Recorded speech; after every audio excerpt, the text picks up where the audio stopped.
que moom dafa jàpp ne que l'absence du double degré de juridiction pose problème par rapport à ça tey également ñuy wax waxu peut-être que c'est par vote qu'on va condamner ces personnes c'est quand même à revoir. loi boobu noonu monsieur Thiam di wax.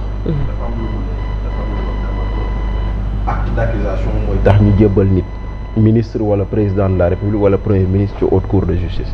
oui voilà loolu moom leer na maintenant dafa am ci haute cour de justice ci composition bi dafa am des députés yoo xam ne ils sont membres de titulaires ak suppléants. oui donc il y a 8 députés titulaires et 8 députés suppléants et d'ailleurs quand on doit traduire quelqu'un à la haute cour de justice députés yooyu nga xam ne ils sont titulaires et suppléants ils sont exclus du débat en commission technique comme en plénière loolu moo waral ñii bokk ci haute cour de justice bi ba ñuy def acte d'accusation bi doo leen gis sax assemblée nationale n'est-ce pas monsieur Thiam voilà donc parce que effectivement on ne peut pas être juge et partie on n'est pas supposé être juge et partie waaw dañ leen di aaye ñu pour ñu bay voilà exactement moo tax ñu ñëw gis Abdou Mbow. voilà jour démb ñëwul.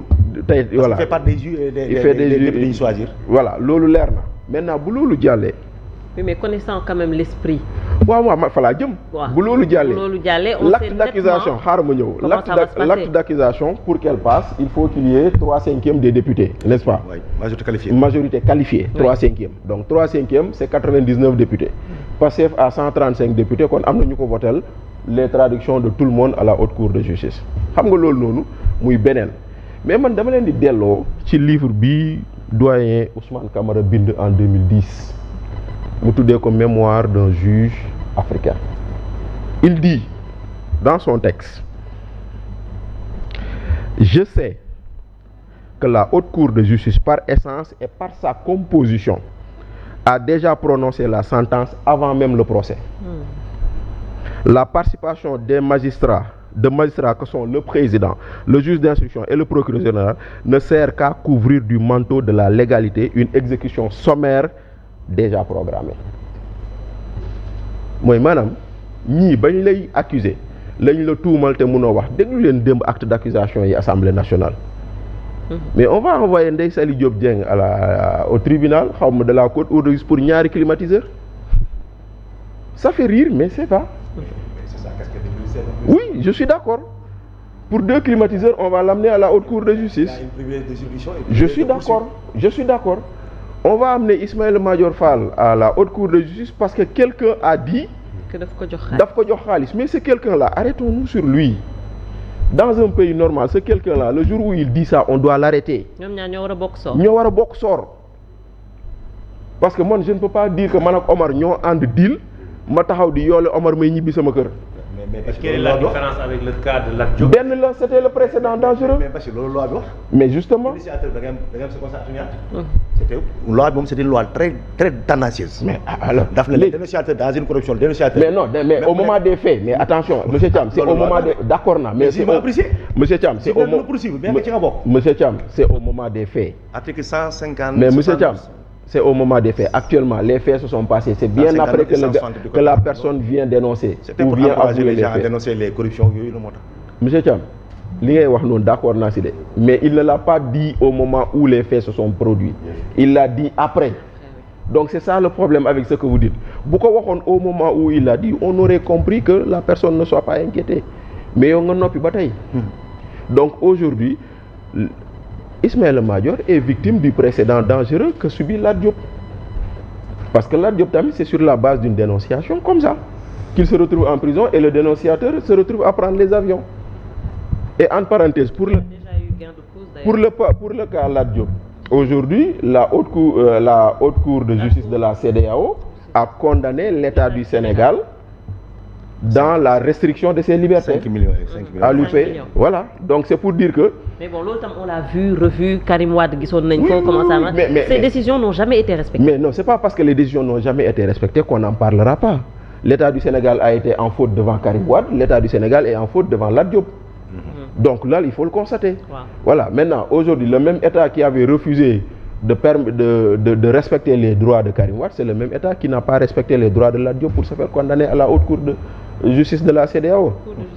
waaw la cour de justice de la CEDEAO donc tey jii nii de façon inquisitoire et d'ailleurs gis dégg naa ko démb dans les débats am na député bu taxaw mu ne diw ak diw soxlawuñ sax ñu leen enquête jàpp leen tëj leen am na ku ko wax parce que dans leur manière de faire dans leur nuñ ko doxalee tous ces gens-là sont déjà présumés coupables alors même que instruction amagul dara amagul et c'est là où par exemple les Babacar Ba les monsieur Thiam ak ñeneen ñooñu di wax foofu vous leur donnez raison parce que on se rend compte que aujourd'hui tel que fonctionne la haute cour de justice wala tel que fonctionnent les procédures actuellement on a déjà condamné les gens parce que tey jii quand tu entends le cas Mansour Faye on dit oui le DAGE Aliou Sow on a même fait des enquêtes pour savoir il est propriétaire de biens immobiliers mais Néné est-ce que xam nga ni Aliou Sow c'est un fonctionnaire depuis 2001 dans ce pays administrateur civil depuis 2001 kër yooyu ñuy wax ni moo ko am 2009 2010 la ko am et il les a au même endroit où Diomaye a son terrain pourquoi léegi Diomaye moom mën na am terrain foofu keneen beneen administrateur civil wala beneen fonctionnaire waru faa mën a am terrain il est voisin avec le ministre de la justice en fu muy tabax lu tax ministre de la justice mën na am terrain moom mënu ko am te ñoom ñëpp ñu nekk ay fonctionnaires donc c'est dire que quelque part on a déjà accusé tout le monde on a déjà mis tout le monde dans le lot on a déjà dit que tous ay sàcc ngeen alors que kenn attegul kenn et malheureusement quand tu lis les rapports de la Cour des comptes gisoo fenn fu ñu ne il faut poursuivre ces gens-là il faut le dire c'est vrai que nag aussi ce que dit la Cour des comptes ça ne lie pas le juge on est tout à fait d'accord aussi voilà donc mais gisoo ko foofu noonu les actes pour lesquels par exemple on poursuit Moustapha Diop les actes là les auteurs de ces actes ont fait l'objet d'une traduction à la chambre de discipline financière de la Cour des comptes ñoom ñi ñuy topp nii traduire nañ leen Cour des comptes ba ñu juger leen foofu ba àtte leen foofu noonu parce que c'est des fautes de gestion c'est-à-dire que da nga war a fay par liquide da nga war a fay par chèque wala par virement nga dem fay liquide mais maintenant aujourd'hui on considère que c'est une faute de gestion ils ont été traduits defal nañ leen ay ordre de recette def nañ leen ay blâme avertissement je sais pas mais tey jii nii loolu la ñuy xool ñu ne loolu mooy détournement bi or les enquêtes ont permis de démontrer que ñi war a jot xaalis bi ñoom nee nañ jot nañ ko kon léegi nag maintenant on poursuit Moustapha Diop pourquoi finalement c'est que dafa am vice de procédure mais amul détournement.